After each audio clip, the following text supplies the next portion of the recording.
नमस्कार मित्रों, आप सभी का स्वागत है हमारे यूट्यूब चैनल श्री कृष्ण उपदेश में।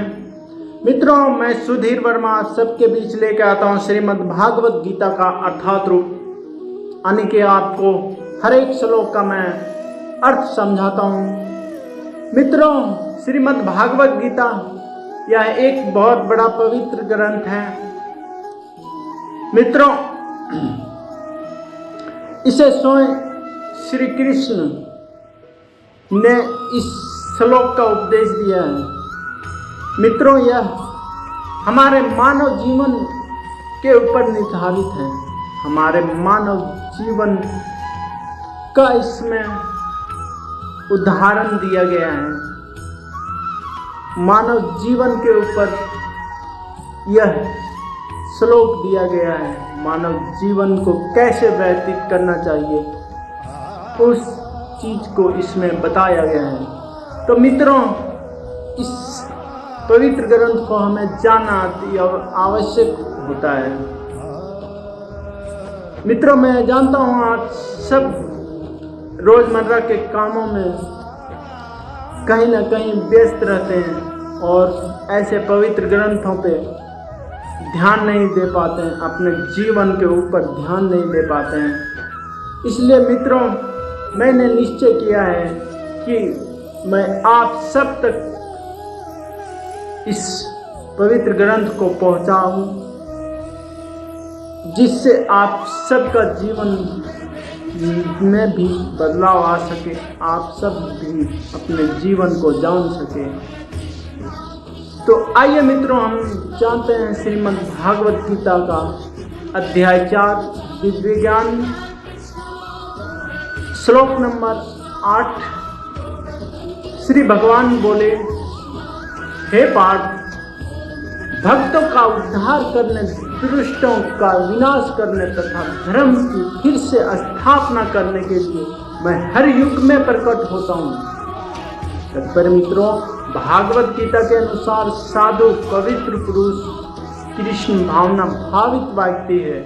धार्मिक लगने वाले व्यक्ति में भी यदि पूर्ण कृष्ण चेतना हो तो उसे साधु समझना चाहिए। दुष्कृताम उन व्यक्तियों के लिए आया है जो कृष्ण भक्ति की परवाह नहीं करते। ऐसे दुष्कृताम या उपद्रवी मुख तथा उद्धाम व्यक्ति कहलाते हैं, भले ही वे संसारिक शिक्षा से विभूषित क्यों ना हो। इसके विपरीत आदि कोई 100% कृष्ण भावना मित्र में लगा रहता है तो वह विद्वान या सांस्कृतिक ना भी हो, फिर भी वह साधु माना जाता है। जहाँ तक अनिश्चयवादियों का प्रश्न है, भगवान के लिए आवश्यक नहीं है कि वे इनके विनाश के लिए उस रूप में अवतरित हो जिस रूप में वे रावण तथा कंस का वध करने के लिए हुए थे। भगवान के अनेक अनुचर है जो असुरों का संहार करने में सक्षम है, किंतु भगवान तो अपने उन निष्काम भक्तों को तुरंत तुष्ट करने के लिए विशेष रूप में अवतार लेते हैं जो असुरों द्वारा निरंतर तंग किए जाते हैं। असुर भक्त को तंग करता है, भले ही वह उसका शान संबंधी क्यों ना हो, भले ही उसका सगा संबंधी ही क्यों ना हो। अथापि प्रहलाद महाराजा हिरण्यकश्यप के पुत्र थे, किंतु तो भी वे अपने पिता द्वारा उत्पीड़ित थे। इसी प्रकार कृष्ण की माता देवकी अथापि कंस की बहन थी, किंतु उन्हें तथा उनके पति वासुदेव को इसलिए दंडित किया गया था क्योंकि उनसे कृष्ण को जन्म लेना था। अतः मित्रों, भगवान कृष्ण मुख्यतः देवकी के उद्धार करने के लिए प्रकट हुए थे, कंस को मारने के लिए नहीं। किंतु ये दोनों एक कार्य एक साथ संपन्न हो गए। अतः यह कहा जाता है कि भगवान भक्त का उद्धार करने तथा असुरों का संहार करने के लिए विभिन्न अवतार लेते हैं। कृष्ण दास कविराज कीर्ति चैतन्य चरित्र मित्र के निम्नलिखित श्लोक मध्य 20, 263, 264 से अवतार के सिद्धांतों का सारांश प्रकट होता है। अवतार अथवा ईश्वर का अवतार भागवत धाम से भौतिक प्रकट के हेतु होते हैं। ईश्वर का वह विशिष्ट रूप जो इस प्रकार अवतरित होता है वह अवतार कहलाता है। ऐसे अवतार भागवत धाम में स्थिर रहते हैं। जब वे भौतिक सृष्टि में उतरते हैं तो उन्हें अवतार कहा जाता है। अवतार कई तरह के होते हैं तथा पुरुष अवतार, गुण अवतार, लीलावत अवतार, सत्यावेश अवतार, मानवतर अवतार तथा युग अवतार, इन सबका ब्रह्मांड में कर्म अनुसार अवतार होता है। किंतु भगवान कृष्ण आदि भगवान है और समस्त अवतारों का उद्गम है। भगवान श्री कृष्ण शुद्ध भक्तों की चिंता को दूर करने के लिए विशिष्ट प्रयोजन से अवतार लेते हैं, जो उन्हें उनकी मूल वृंदावन लीलाओं के रूप में देखने के उत्कृष्ट रहते हैं, इच्छुक रहते हैं। अतः कृष्ण अवतार का मूल उद्देश्य अपने निष्काम भक्तों को प्रसन्न करना है। भगवान का वचन है कि वे प्रत्येक युग में अवतरित होते रहते हैं। इससे सूचित होता है कि वे कलयुग में अवतार लेते हैं। जैसे ही कि श्रीमद् भागवत में कहा गया है कि कलयुग के अवतार भगवान चैतन्य महाप्रभु हैं, जिन्होंने संकीर्तन आंदोलन के द्वारा कृष्ण पूजा का प्रसार किया और पूरे भारत में कृष्ण भक्ति का विस्तार किया। उन्होंने यह भविष्यवाणी की थी कि संकीर्तन की यह संस्कृति सारे विश्व के नगर नगर तथा ग्राम ग्राम में फैलेगी। भगवान चैतन्य को गुप्त रूप में किंतु प्रकट रूप में नहीं, उपनिषदों, महाभारत तथा भागवत जैसे शास्त्रों के गुहा अंशों में वर्णित किया गया है। भगवान कृष्ण के भक्तगण भगवान चैतन्य के संकीर्तन आंदोलन द्वारा अत्यधिक आकर्षित रहते हैं। भगवान का यह अवतार दुष्टों का विनाश नहीं करता, अपितु अपनी अहेतु की कृपा से उनका उद्धार करता है। आइए जानते हैं हम 9 श्लोक। श्री भगवान बोले, हे अर्जुन, जो मेरे अविभार्व तथा कर्म की दिव्य प्रकृति को जानता है, वह इस शरीर को छोड़ने पर भौतिक संसार में पुनः जन्म नहीं लेता, अपितु मेरे संतान धर्म को प्राप्त होता है, सनातन धर्म को प्राप्त होता है। तत्पर मित्रों, 6ठे श्लोक में भगवान के दिव्य धाम से उनके अवतरण की व्याख्या हो चुकी है। जो मनुष्य भगवान के अविभार्व के सत्य को समझ लेता है, वह इस भाव बंधन से मुक्त हो जाता है और इस शरीर को छोड़ते ही वह तुरंत भगवान के धाम को लौट जाता है। भाव बंधन से जीव की ऐसी मुक्ति सरल नहीं है। निर्वेशवादी तथा योगी जन पर्याप्त कष्ट तथा अनेक जन्म के बाद मुक्ति प्राप्त कर पाते हैं।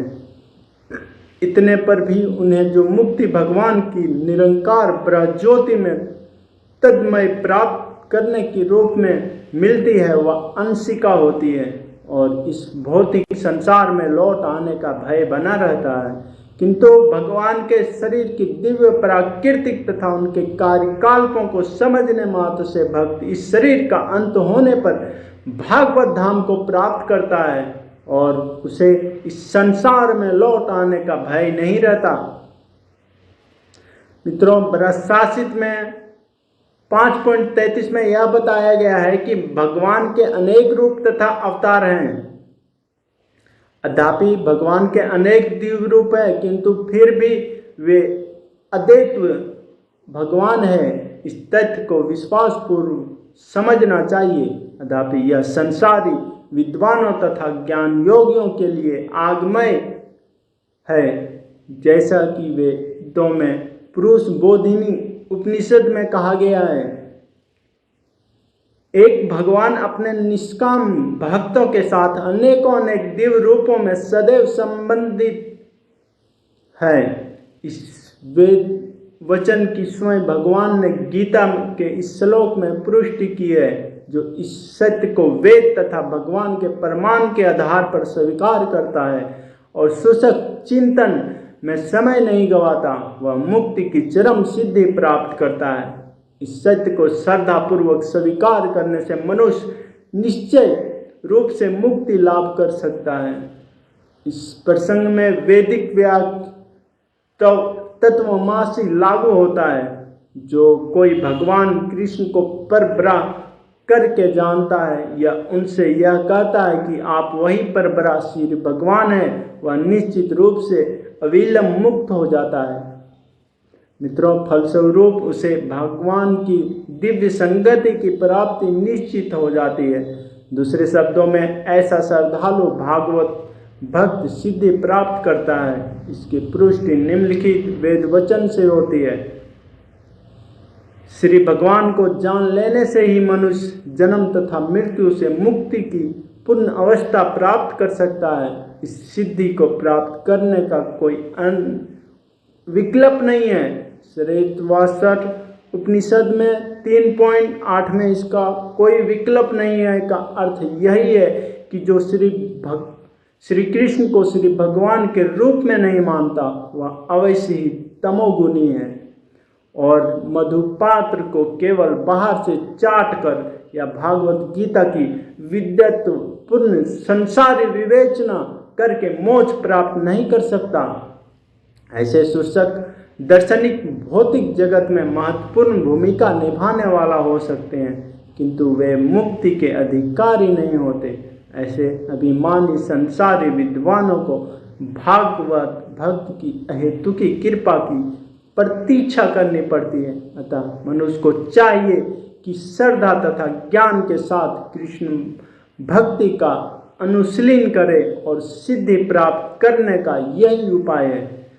मित्रों, यह श्लोक खत्म हुआ। आगे हम जानेंगे अगला श्लोक। मित्रों, मैं कोई साधु महात्मा, कोई प्रवचन वाचक ऐसा कुछ नहीं हो।